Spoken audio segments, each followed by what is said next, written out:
வணக்கம் friends, welcome to SD solution. நம்ம இன்னைக்கு என்ன பார்க்க போறோம்னா, டிஎன்பிஎஸ்சி குரூப் 2 நான் இன்டர்வியூ போஸ்ட் கவுன்சிலிங் டேட் எப்போன்னு பார்க்க போகிறோம். ஒரு லேட்டஸ்ட் அப்டேட் கிடச்சிருக்கு, அதை பற்றி பார்க்க போகிறோம். வாங்க, அதுக்கு முன்னாடி சேனலை சப்ஸ்கிரைப் பண்ணாங்க, சேனலை சப்ஸ்கிரைப் பண்ணுங்கள். ஃபர்தர் இந்த வீடியோஸை உங்கள் ஃப்ரெண்ட்ஸுக்கு ஷேர் பண்ணுங்கள். வாங்க பார்க்கலாம். இப்போ பார்த்தீங்கன்னா டிஎன்பிஎஸ்சி குரூப் 2ஓட கவுன்சிலிங் டீட்டெயில்ஸ் பற்றி கொஞ்சம் ஒரு இன்ஃபர்மேஷன் வந்திருக்கு. என்னன்னு பார்த்தீங்கன்னா, இப்போ வந்து இதான் வந்து டிஎன்பிசியோட ரிசல்ட் டிக்ளரேஷன் ஷெடியூல் வச்சு வந்திருக்கு.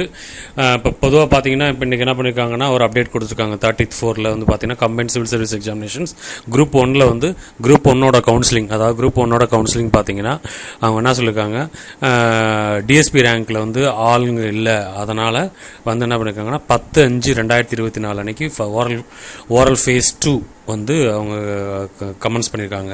அதாவது அவங்களுக்கான ஓரல் டெஸ்ட் வந்து 10/5/2025 போட்டிருக்காங்க. ஸோ அன்றைக்கி ஒரு நாள் வந்து கண்டிப்பாக இந்த ஓரல் டெஸ்ட் நடக்கும் அவங்களுக்கு. அதுக்கப்புறம் பார்த்தீங்கன்னா ஆல்ரெடி வந்து இவங்க அப்டேட் பண்ணதில் பார்த்தீங்கன்னா,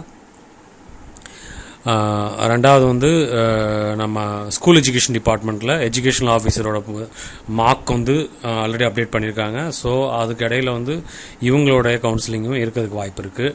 அதுக்கப்புறம் பார்த்தீங்கன்னா ரிசல்ட் டிக்ளரேஷன் ஷெடியூலில் வந்து ஆல்ரெடி அவங்க பப்ளிஷ் பண்ணிட்டாங்க. 10/5/2 ஓரல் டெஸ்ட் இருக்குன்னு சொல்லிட்டு. அதுக்கடுத்து ஆல்ரெடி அசிஸ்டன்ட் கன்சர்வேட்டர் அவங்களோட 24/4/2024 அன்றைக்கும் இருக்குது. இதெல்லாம் சின்ன சின்ன வேக்கன்சிஸ். அதுக்கடுத்து பார்த்தீங்கன்னா ரோடு இன்ஸ்பெக்டர் மட்டும்தான் கொஞ்சம் பெரிய வேக்கன்சிஸ். பட் அது ஹைகோர்ட் மூலமாக வந்து ஸ்டேயில் நிற்கிது. 17/2/2024 அன்னைக்கு ஆல்ரெடி பார்த்தீங்கன்னா அக்ரிகல்ச்சர் ஆஃபீஸர் அதுவும் இருக்குது, 159 வேக்கன்சிஸ். ஸோ எல்லாமே சின்ன சின்ன போஸ்ட்டு. அப்படிங்கும்போது பார்த்தீங்கன்னா இப்போ நம்மளுடைய இதுபடி பார்த்தீங்கன்னா அவங்களுடைய கொடுத்துருக்க ஷெடியூல் படி பார்த்தீங்கன்னா 10ஆம் தேதிக்கு இப்போ அனௌன்ஸ் பண்ணியிருக்காங்க. இப்போ 10 நாளைக்கு முன்னாடி அனௌன்ஸ் பண்ணியிருக்காங்க.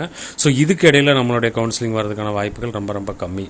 ஏன்னா நாளைக்கு 1ஆம் தேதி லீவு, 2, 3 இந்த 2 நாளுக்குள்ளே நீங்கள் அனௌன்ஸ் பண்ணினாலுமே என்ன ஆகும்னா இந்த வீக்கில் வந்து கவுன்சிலிங் ஆகிறதுக்கு வாய்ப்பு கிடையாது. ஸோ 13th மே வந்து சான்சஸாக இருக்குது. இப்போ வரைக்கும் வந்து ஷெடியூல்னு பார்த்தீங்கன்னா 13th மே வந்து ஒரு டைமாக இருக்குது. ஸோ அவங்க அனௌன்ஸ் பண்ணுறா இருந்தால் 2 இல்லாட்டி 3ஆம் தேதி அனௌன்ஸ் பண்ணாங்கன்னா 13th மே குரூப் 2 நான் இன்டர்வியூ போஸ்ட்டுக்கான கவுன்சிலிங் டேட் வந்து அனௌன்ஸ் பண்ணுறதுக்கான ஒரு வாய்ப்பாக அமைய இருக்குது. ஸோ 13th மே வந்து நம்ம ப்ரெடிகேட் பண்ணலாம் 13th மேங்கிறத.